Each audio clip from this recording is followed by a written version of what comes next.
case of Tyndall effect, when we pass the beam of light, it travels straight. And in the case of suspension, the light is going to scatter.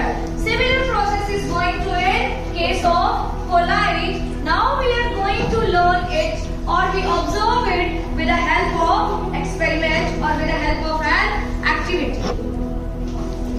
So switch off the light. Now we are going to start it. This is a solution. What is it? Solution. When we will pass a light from this, so you can observe the light is travel in a straight direction or not? Yes or no? Yes, ma'am. You can see? Shikhar, can you observe? Yes, ma'am.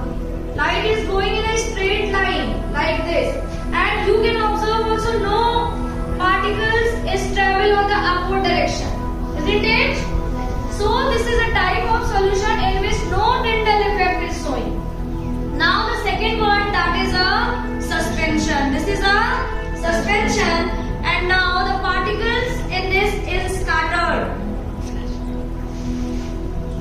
When we pass a light, what you can observe? Scatter. Light is going to scattered in different directions. You can observe it. And one student can come here. One student can come here quickly and observe the particles that is flowing over it. Like this. You can observe the particles is flowing over it.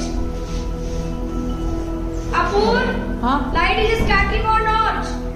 Yes, or ma'am. no? Yes, ma'am. Yes. So this is an example of suspension. Okay. Now we are going to third type of, that is a, what is it?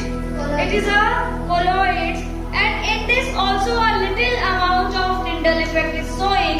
Now we can observe it like that.